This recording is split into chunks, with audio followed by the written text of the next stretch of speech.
자, 복음이, 십자가 복음이 우리한테 주어져서 하나님의 백성과 하나님의 자녀로서의 삶의 그 생명이 주어지면 이 십자가 복음의 역사가, 이 도표 지난번에 한번 그렸던 것 같은데, 지속적으로 어떤 변화와 발전과 지속적인 어떤 성장이 이루어진다. 그 이제 이 십자가의 복음이 점점 더 그 능력의 역할이, 십자가 복음의 능력이 점점 더 영향력이 드러나고, 그리고 그 영향력이 드러남으로 말미암아 열매가 맺어진다. 오늘 골로새서 1장 6절의 말씀에 보면 복음을 들었던 골로새 교회 성도들이 그 하나님의 은혜를 깨달은 날부터 너희 중에서 뿐만 아니라 온 천하에서도 뭐가 맺는다고요? 열매를 맺는다 그랬습니다. 이게 중요한 겁니다. 우리가 복음을 들었는데요, 복음을 들었는데 우리는 가만히 있다. 복음을 들었는데 아무런 일이 안 일어난다. 이건 복음이 잘못됐든지 우리가 잘못됐든지 뭐가 잘못됐기 때문이죠. 복음을 들었는데 복음에 대한 어떤 변화와 능력이 나타나지 않는 어떤 것은 이제 뭔가 바로잡아야 될 부분이 있는 거죠. 자, 우리가 복음을 듣기만 하고 자기를 속이는 자가 되어서는 안 되겠죠.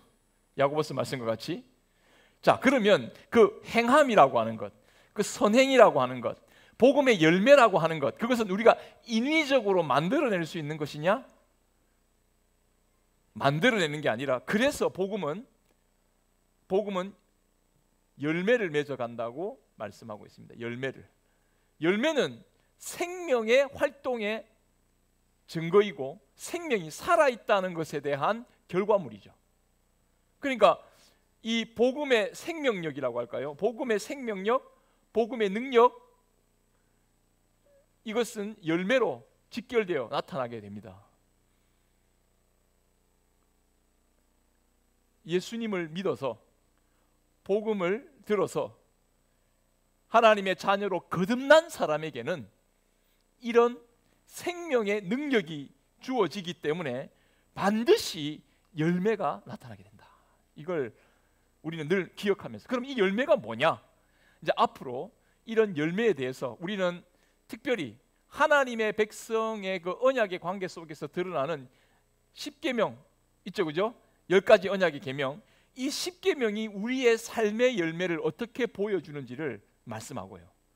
또 앞으로 뭘 배울 거냐면 예수님이 가르쳐 주신 주기도문의 내용을 통해서 우리가 하나님 앞에서 영적으로 어떤 기도의 삶을 통해서 영적인 열매를 맺게 되는지, 그래서 10가지 언약의 말씀인 이 10계명의 말씀을 통하여서 우리가 하나님 백성으로서의 삶의 열매를 확인하고, 또 예수님이 가르쳐 주신 이 주기도문의 내용을 통해서 영적으로 우리가 성장하고 기도하면서 하나님과의 관계에서 열매를 맺어 자라가는 것이 무엇인지를 우리가 함께 한번 살펴보려고 합니다.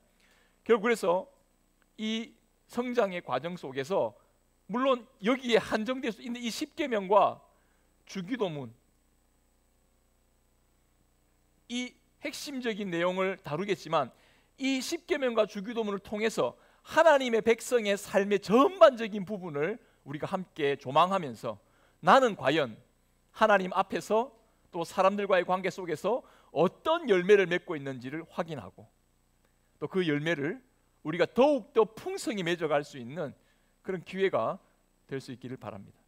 지금 제가 사도신경, 우리가 이 복음의 내용, 사도신경으로 우리의 믿음의 어떤 하나님을, 삼위일체 하나님을 믿는 이 믿음의 내용을 우리가 살펴봤다면, 물론 이 사도신경도 이것과 직결되어 있습니다. 왜냐하면 하나님을 믿는 것 자체가, 우리가 창조주 하나님 믿는 자체가 우리의 창조를 확인하는 것이고 우리의 구원을 확인하는 것이고 또 우리의 영원한 성화, 거룩하게 된 것을 확인하는 것이기 때문에 이 복음을 믿는 사도신경의 이 고백이 10계명과 주기도문으로서 열매를 어떻게 맺어가느냐, 이걸 우리가 살펴보겠죠. 물론 이 안에도 열매가 있습니다. 다 연결되어 있습니다. 그러나 이것을 조금 더 구체적으로 확인하고자 하는 것이죠. 우리가 지금까지 한 30번 이상의 지금 이 30회 이상의 이 시간을 오후 시간에 같이 가지면서 말씀의 내용을, 복음의 내용을 하나하나 살펴보았는데요. 이것이 이제 어떤 열매를 맺어가느냐, 이걸 우리가 함께 앞으로 살펴보겠습니다. 하지만 요걸 곧바로 보지 아니하고 제가 이 기간, 이 하나님의 복음이 우리 가운데 어떤 생명력을 드러내느냐 하는 이 문제를 놓고 제가 조금 더 한 두어 달에 걸쳐서 여러분들에게 좀 특별한 말씀의 내용의 강의를 좀 하려고 합니다. 그건 뭐냐면 복음이 중심이 되어서 우리 교회 캐치프레이즈라고 해야 할까요? 우리 교회가 핵심으로 내세우는 게 뭡니까? 복음이 중심되는 교회죠. 복음이 중심되는, 복음 중심의 삶, 복음 중심의 공동체에 대한 내용을, 복음이 우리 가운데 열매되고 복음이 능력 있게 나타나야 되는데, 복음이 능력 있게 나타나기 위해서 지금 우리 가운데 해결해야 할 문제점들은 없는가?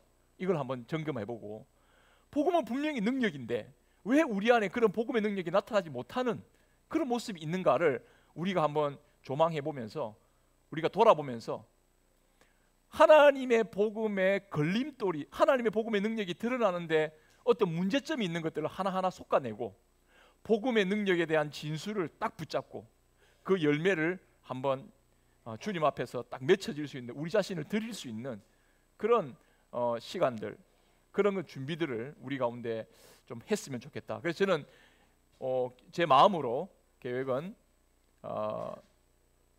5월달, 6월달 한 두어 달 정도에 걸쳐서 이 십계명과 주기도문을 들어가기 전에 복음의 열매를 맺는 삶의 길, 하나님의 복음이 중심이 되어서 열매 맺는 삶의 길을 같이 한번 더 집중해서 한번 보고자 합니다. 이 앞의 내용을 한번 요약하고 이 뒤쪽 내용을 전망하면서 복음의 생명으로서 열매를 맺는 삶을 한번 이과에서 한번 이 부분에서 한번 살펴보고자 합니다. 그래서 이 복음 중심의 삶, 복음 중심의 공동체에 대해서 시간이 되는 대로 이렇게 한 두어 달 정도 같이 말씀을 좀 같이 보겠습니다. 여러분, 저희가 이 교회, 제가 이 목회적인 것을 시작하면서 왜 복음 중심의 교회, 삶 강조하느냐? 우리가 복음을 모르기 때문이 아니라 복음을 알면서도 복음의 능력이 나타나지 않는 답답한 현실들을 우리가 마주하고 있기 때문에, 복음이 예수님을 믿음으로 구원받았다고 하면서도 예수님을 믿는 이 믿음이 내 삶의 중심에 자리 잡지 못하고 있는 현실에 대해서 우리는 새로운 일깨움이 있어야 한다. 저는 이런 생각 때문에 이 복음 중심의 삶을 굉장히 강조를 했습니다.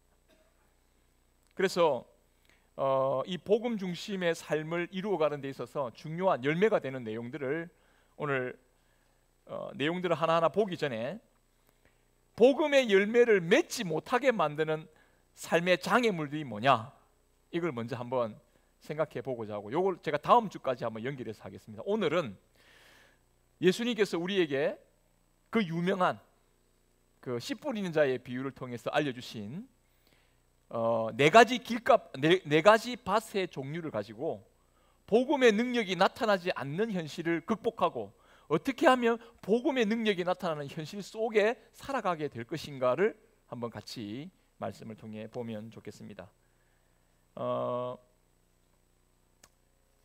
그래서 복음의 능력으로 복음의 열매를 반드시 맺는 삶으로 나아가야 된다라는 것에 대한 결론, 이것을 오늘 같이 좀 보도록 하겠습니다. 여러분 잘 아시죠? 예수님께서 비유로 하신 밭의 종류는 우리가 너무나도 잘 알고 있습니다. 뭡니까? 길가밭, 그 다음에요 돌밭, 그 다음에 가시밭. 이거하고 정 다르게 어떻게 됩니까? 좋은 땅.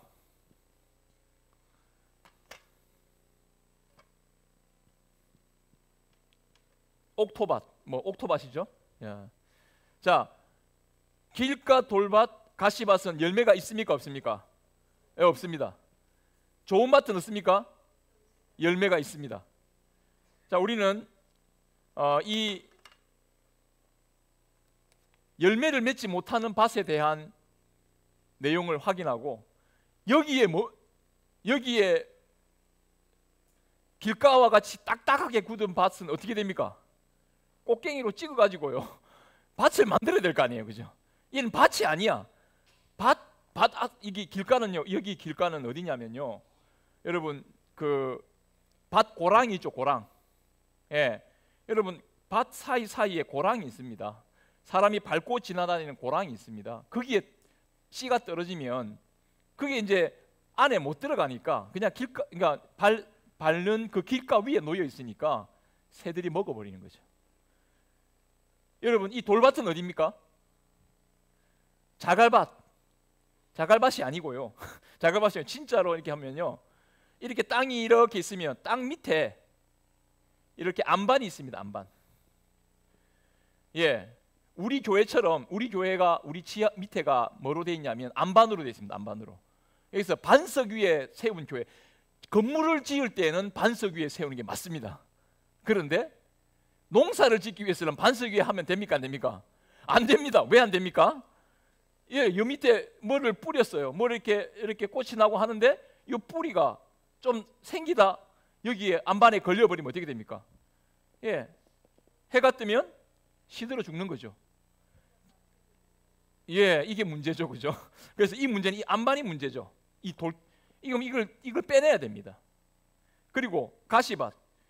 이 가시밭은 뭐냐면 이렇게 쭉 자라다가 밑에 안반도 없고 잘 자라는데 여기에다가 가시덤불이 있어요. 그러니까 얘들이 이 가시에 찔려가지고 가시의 영향력 아래서 이게 자라가지 못하는. 여러분들 이게 식물이 자라는데 옆에 다른 것들이 막 잡초 같은 게 자라면 여기서 뭡니까? 뭘 뽑기 합니까? 잡초 뽑기. 잡초 뽑기가 뭐죠? 예? 김매기 맞습니까? 김매기. 요즘 김매기 하면 아주 우리 아이들은 못 알아들을 것 같은데, 예, 김매로 간다. 예, 김매는 거, 김을 매줘야 얘들이 이제 제대로 자라는 거 아니에요. 그러니까 이런 것들이 이 가시떨기라는 거, 그걸 생각하면 됩니다. 자, 예수님께서 진짜 쉽게 비유를 하셨어요. 아니, 씨가 떨어지면 반드시 씨에는 열매가 맺게 돼 있는 거죠. 이걸 우리의 신앙의 하나님 나라, 이걸 하나님 나라에 비유하셨습니다. 하나님 나라 사람, 하나님 나라 백성, 하나님 나라 자녀는 분명히 열매가 있어야 돼요. 그래서 좋은 땅에 30배, 60배, 100배의 열매를 맺는 것이 그게 씨 뿌리는 사람의 기대가, 그리고 당연한 기대감을 갖고 있는 거죠. 근데 안 되는 이유가 뭐냐? 씨가 길가에 떨어집니다. 여러분, 길가에 떨어졌다는 것은 씨가 안으로 못 들어갔다는 거죠. 씨가 안에 못 들어갔다는 건 마음에 하나님의 복음이 들었는데, 자, 여기 보십시오. 이 길가밭의 사람은 복음을 안 들은 사람이 아닙니다. 복음을 안 듣고 있는 사람이 아닙니다. 복음을 듣고 있는데도 열매가 없습니다. 왜? 마음으로 안 받아들입니다. 야, 이게 무서운 거죠. 완전히 마음이 코팅이 되어 있습니다. 이게 안 들어가요. 여러분, 그 세차장에 세차로 가보셨죠?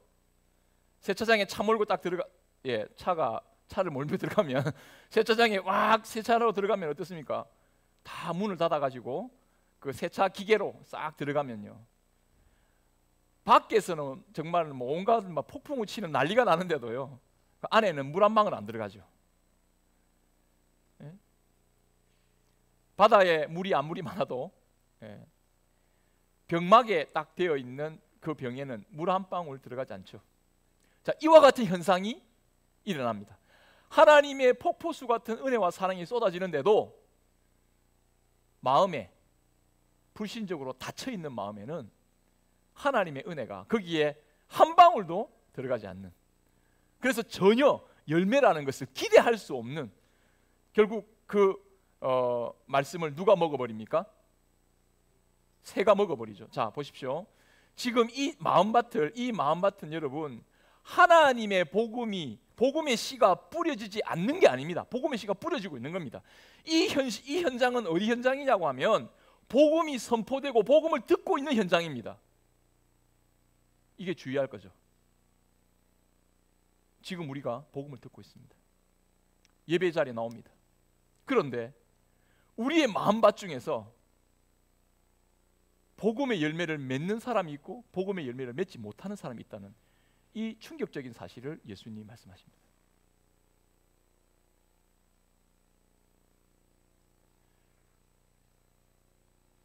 너무 안타까운 일이죠.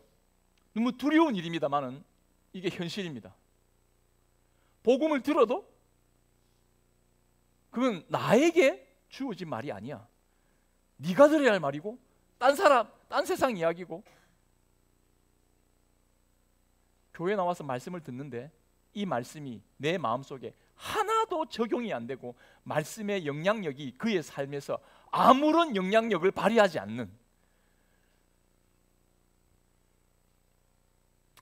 아마도 저는 바리새인과 서기관들도 얼마나 많은 내용의 말씀을 알았을까. 하지만 그의 심령을 회개케 하고 그리스도를 믿는 믿음으로 돌아가게 만드는,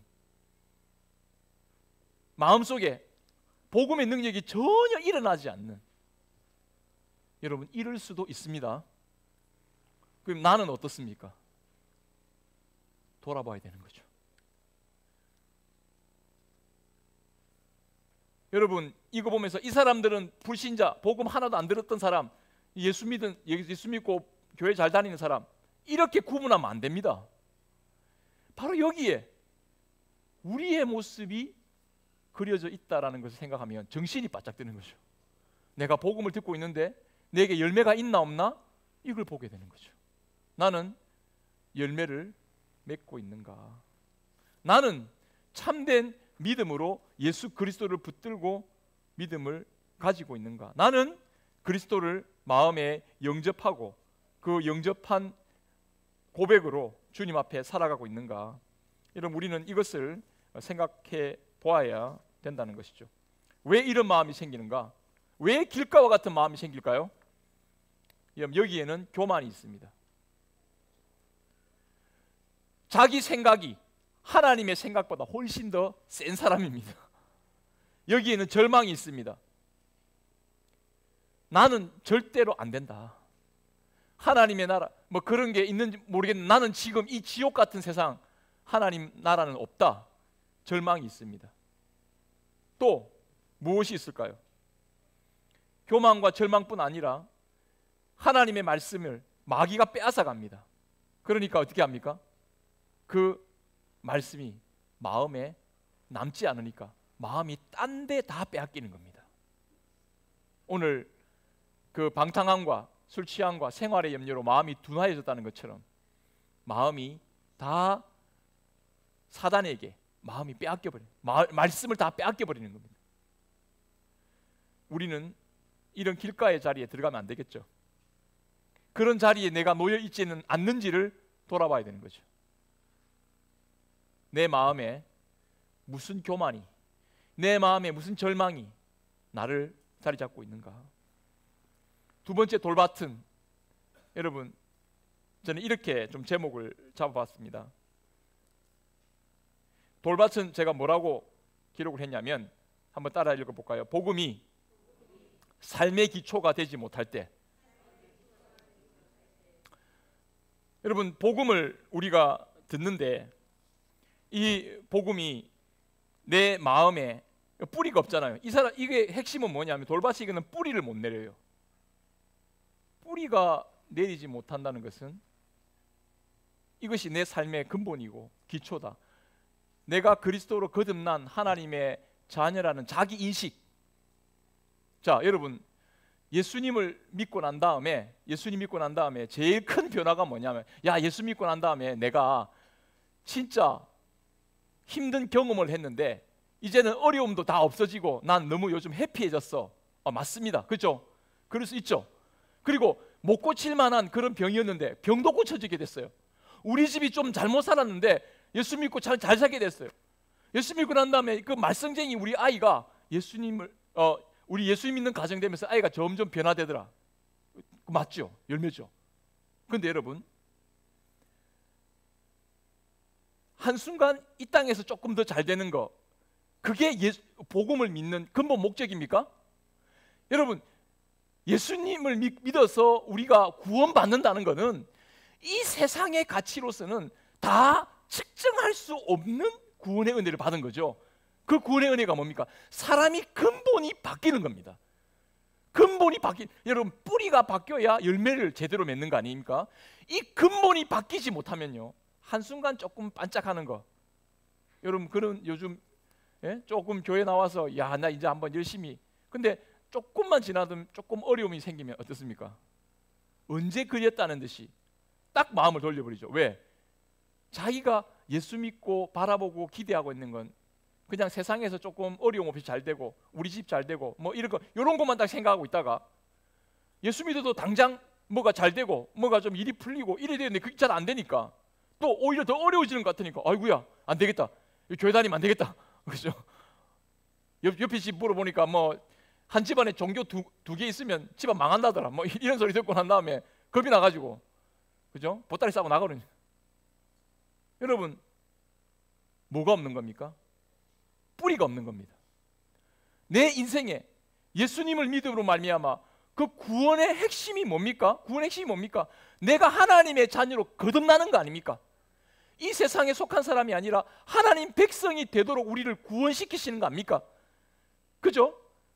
이 하나님과의 거듭난 관계를 확인하지 못하고 복음이 삶의 뿌리로 내 삶을 근본적으로 변화시킨다는 사실에 대한 눈을 뜨지 못하고 인식을 하지 못하고 고백하지 못하면 열매가 제대로 지속적으로 맺힐 수 있겠습니까? 열매인 것처럼 착각하게 만드는 것들만 조금 있다가 그거 사라지면 끝인 거예요. 해가 뜨고 조금만 바람이 불고 하면 다 시들어버리고 끝장나버리는 거죠. 가시밭,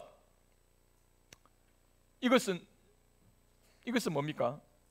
세 번째 제가 뭐라고 했습니까? 이건 제가 해석을 한 겁니다. 가시밭은요, 복음이 삶의 우선순위가 되지 못할 때, 다시 말해서 관심의 초점이 어디에 있느냐 하면, 오늘 제가 설교 시간에 한번 이야기했던 것처럼 손에 갈퀴를 쥐고 땅만 계속 냅다 파는 사람.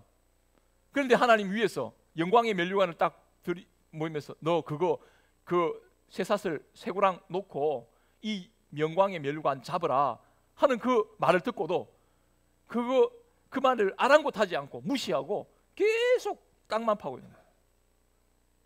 그리고 그 짚이나 나무작대기나 이런 것들만 보고 거기에 뭐가 있는 줄 알고.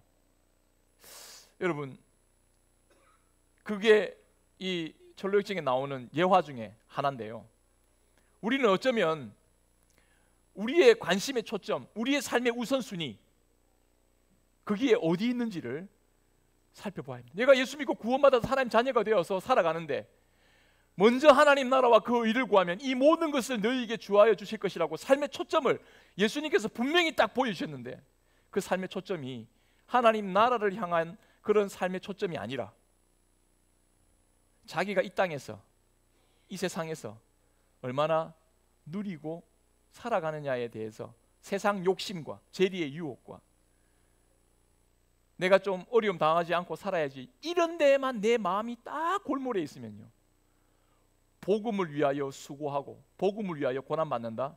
있을 수 없는 이야기죠. 이 사람에게 복음을 믿고 무조건 잘 돼야지, 복음 믿고 왜 고난을 받아? 그러면요, 성경에 나오는 사도 바울과 같은 사람은요, 예수님 잘못 믿는 사람이죠. 그죠? 그 탄탄한 자기 직업, 그죠? 얼마나 그 사람이 랍비로서 성공할 수 있는 사람입니까? 사도 바울은요, 진짜 죽을 고생하다가 어찌 보면 하나님 앞에 순교 안 당했습니까? 그 인생이 불쌍한 인생입니까? 여러분, 사도 바울이 그 복음을 전하면서 가졌던 그 하나님의 은혜와 능력, 그가 남긴 놀라운 그 복음의 유산들, 성경에 기록되죠. 여러분, 삶의 우선순위가 무엇이냐에 따라서, 삶의 관심의 초점이 어디냐에 따라서 열매가 어떻게 나타나느냐가 드러납니다. 사도 바울, 삶의 초점이 하나님의 나라와 그 의를 구하는 삶으로 초점 맞춰져 있을 때 하나님께서 그의 삶을 책임지시고 그를 통하여서 놀라운 일들을 이루어 가시는 것을 볼 수 있습니다. 여러분, 우리는 지금 어떤 상태에 머물러 있습니까? 우리는 결단코 이 자리에 머물러 있으면 안 된다. 복음이 열매 맺는 자리로 나가야 된다. 그럼 그게 뭐냐? 좋은 땅입니다. 좋은 땅은 바로 말씀을 듣고 지키어 뭐로 결실한다고요? 인내로 결실한다. 자, 여러분, 인내로 결실한다는 이 말은 다시 한 번 더 말하면 믿음으로 결실한다 하는 말과도 같습니다. 이 인내라는 것, 이것은 하나님이 일하시는 것을 고백하는 것이고 하나님의 행하심을 믿고 나가는 겁니다. 자, 여기 좋은 땅이라고 하는 것, 이것은 인내로 결실한다 그랬는데 이 인내는 한마디로 말해서 믿음입니다. 무슨 믿음? 하나님께서 내 삶을 주도해 가시고 나에게 생명 주시고 나를 인도하신다는 이 믿음, 하나님의 은혜로 내가 산다는 이 믿음. 여러분, 이 믿음이 복음의 능력이 나타나는 중요한 통로가 되는 거죠. 우리는 하나님의 은혜를 오해할 때가 있습니다.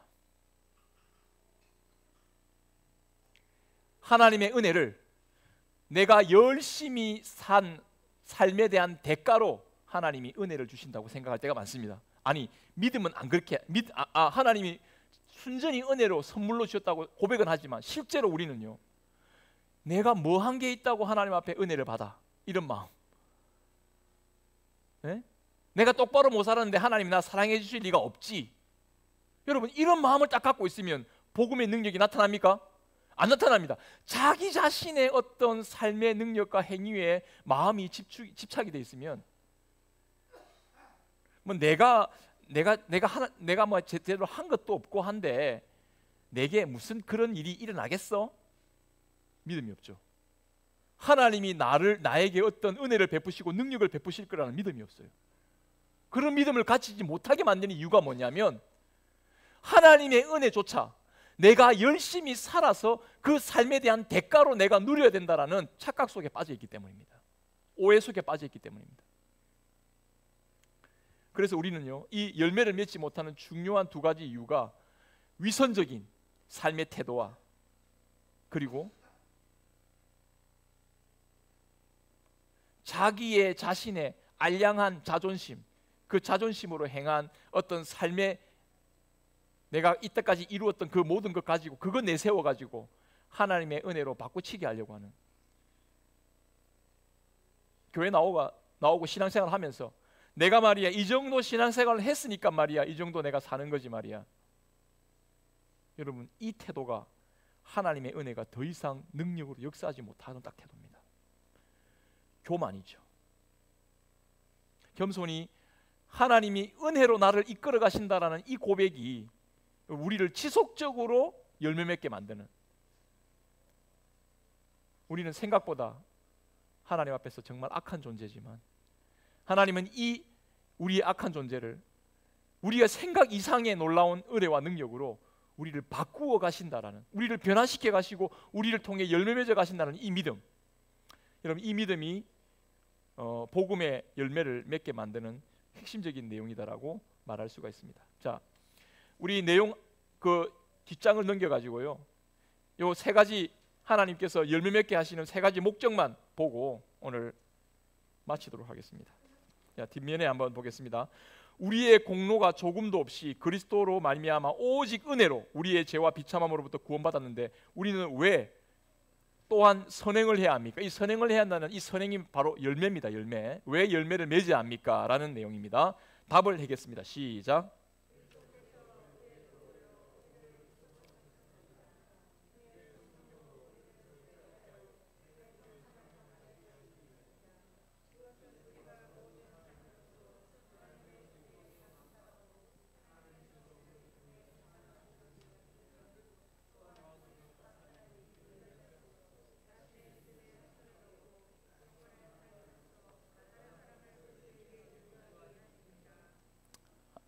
여기 우리가 거듭나서 하나님의 복음의 열매를 맺게 되는 중요한 세 가지 목적이 나옵니다.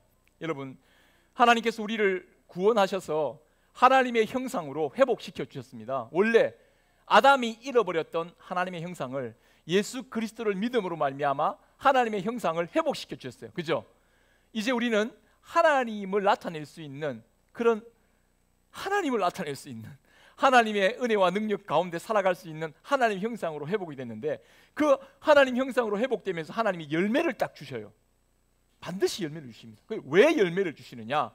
여기에 먼저 이 열매를 맺는 목적, 이 열매에 대한 목적 세 가지를 한번 생각해 볼 필요가 있습니다. 자, 우리를 새롭게 하여 그의 형상을 닮게 하시기 때문에 이 열매를 맺게 되는데요, 이 열매에 대한 목적이 뭐냐?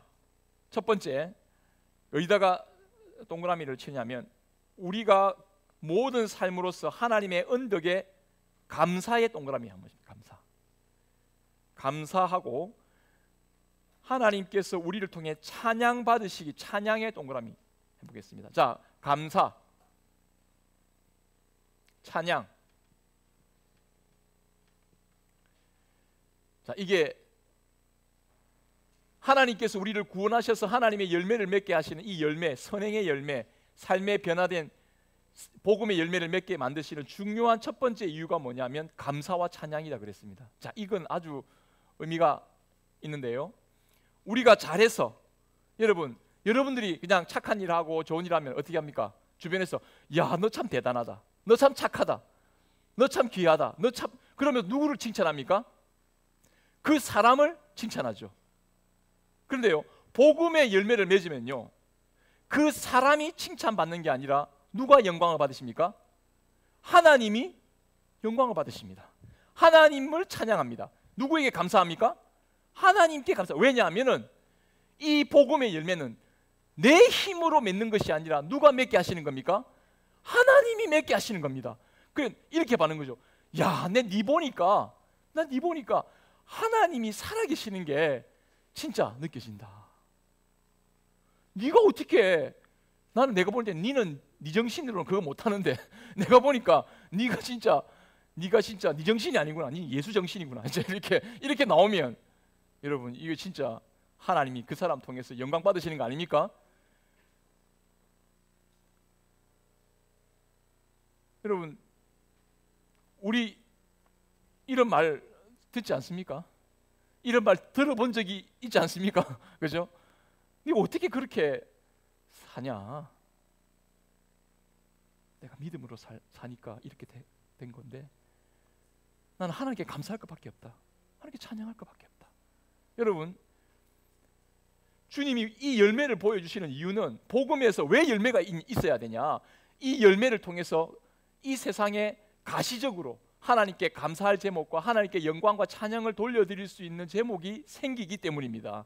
그래서 하나님은 이 복음을 믿음으로 말미암아 변화된 사람에게 반드시 열매를 맺게 하십니다. 그러니까 이 열매는 누가 주시는 겁니까? 내가 맺는 겁니까?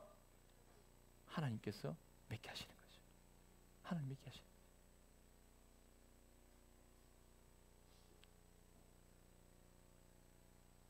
거죠. 포도나무가 가지 끝에 있는 포도를 보면서, 야, 너 말이야, 내가 말이야, 너 내 때문에 이렇게 생겨난 줄 알아. 네가 사람들한테 인기 많고 말이야, 너 이거 포도 사람들이 좋아하니까 너 그러는데 너 나 때문에 그 포도 그렇게 만들어진 거야 라고 나무가 말할 수 있느냐 이 말입니다. 여러분, 정원사가 또 그 다음에 뭡니까? 농부가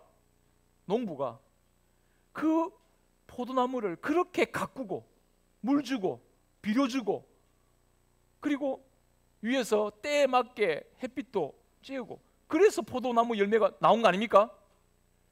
포도나무 지가 한 겁니까? 아니잖아요, 그죠? 우리는 이 복음의 열매를 착각하면 안 됩니다. 여러분, 하나님께서 우리 가운데 얼마나 놀라운 은혜로 우리를 변화시키시고 우리를 구원으로 인도해 가시는지, 여러분, 여기에 우리가 주목해야 하고 믿음으로 반응해야 할 줄로 믿습니다. 이게 바로 진짜 열매인 거죠. 진짜 열매, 가짜 열매 구분 잘해야 됩니다. 자기가 영광 받고 자기 잘난 거 자랑하고 그러면 망합니다. 예, 망합니다. 제가 오늘 약간 웃긴 이야기 했나요? 하여튼 그렇습니다. 자, 두 번째 동그라미 칠 거 한번 보겠습니다. 또한 우리 각 사람이 그 열매로서 나오죠. 그 열매로서 뭐라고요?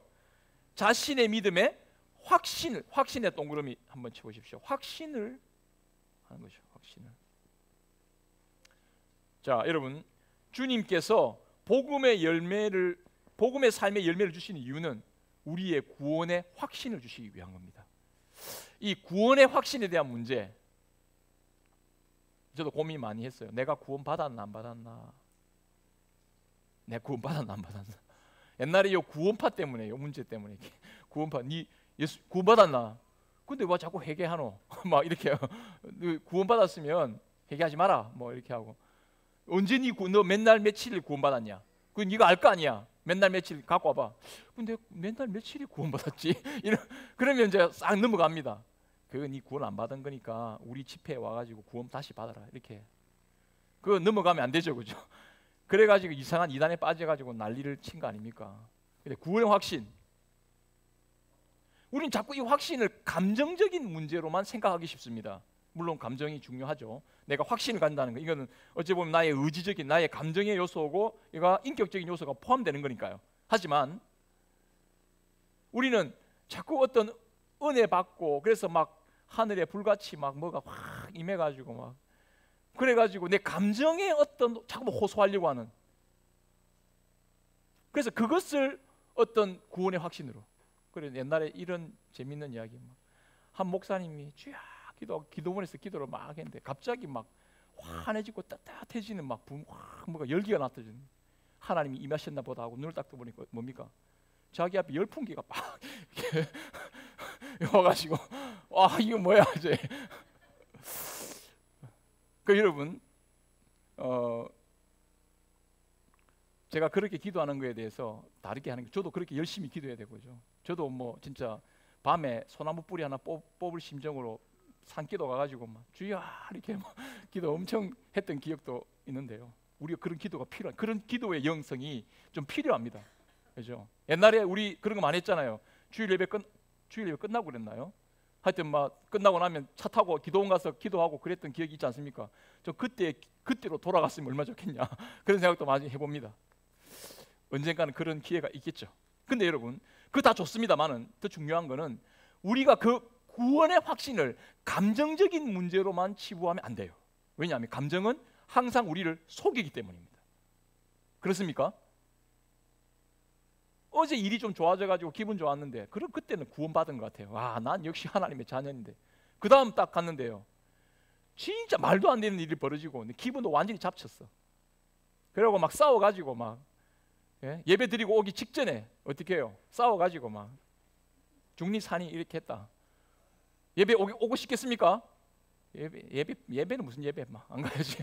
이래 되면 뭡니까? 이 감정의 지배 안에 내 신앙이 완전히 빨려 들어가는 거죠. 이건 약간 극단적인 예를 들었지만 그렇습니다. 그러면 확신은 뭐냐? 성도 여러분, 인격의 변화를, 내게 이런 인격의 변화가 일어난 것을 스스로가 확인하면서 여러분 확신할 수 있기를 바랍니다. 내 삶에 주님이 여러분들의 삶의 변화를 하나하나 보여주시는 게 있습니다. 그걸 여러분 쉽게 놓쳐버리지 마시고, 내가 이런 삶의 변화가 조금씩 있구나. 여러분 여기에 확신을 가질 수 있기를 바랍니다. 확신은 열매로 합니다. 너희가 열매로 알리라. 예수님 말씀하시잖아요, 그죠? 열매로 압니다. 열매로. 구원의 확신은 열매로 확인합니다. 이 기본을 잃어버리면 안 됩니다. 이 기초 위에 서 있어야 됩니다. 내가 구원받았나? 구원받은 삶의 증거가 뭐냐? 내 삶의 인격에 하나님을 향한 삶의 변화. 그것을 여러분 우리는 열매를 통해 확신하게 됩니다. 그리고 마지막으로 경건한 삶으로서 다른 사람을 그리스도에게로 뭐하기 위해서요? 인도의 동그라미 치세요. 인도. 자, 인도는 인도는 중국 옆에 있는 나라가 인도가 아니고 인도는 하나님께서 나를 통해서 축복의 통로를 삼아서 상대방 하나님을 알지 못하는 자들을 하나님의 세계로 이끌어들이는, 하나님의 세계로 인도해내는 하나님의 도구로 우리를 사용하신다 이 말입니다. 맞습니까? 여러분, 하나님께서 여러분 예수 믿는 우리가 이 세상에서 절대로 정말 망하지 않고 분명한 삶의 모습으로 어려운 가운데 있지만 잘 되고 열매 있는 삶을 살아가게 만드는 이유가 뭐냐? 나 혼자 잘 먹고 잘 살아라고 그게 아니고요, 나를 축복의 통로로 삼으시기 위함임을 잊지 마시기 바랍니다. 아브라함을 불러서 너는 복의 근이 된다, 너희 복이 된다, 복이 된다고 했을 때 그 자녀에게만이 아니라 온 민족과 열방에 복이 된다고 말씀하셨습니다. 자, 여러분, 우리는 복음의 열매를 맺어야 할 분명한 동기부여를 여기에서 찾아야 합니다. 내가 복음의 열매가 있는지 없는지에 대한 삶을 돌아보아야 할 이유가 뭐냐? 하나님께서 이 열매를 통해서요, 하나님이 영광을 받으시고 또 내가 하나님의 자녀인 것을 더 확신하게 되고, 그리고 나를 통해서 하나님이 축복의 통로로 나를 통해 사용하신다는 것을 여러분, 우리는 이 열매를 통해 확인하면서 이 기쁨을 누려가는 저와 여러분 될 수 있기를 바랍니다. 복음의 능력이 여러분들의 삶에 온전히 나타나고 또 하나님께서 그를 통해 영광 받으시기를 바랍니다.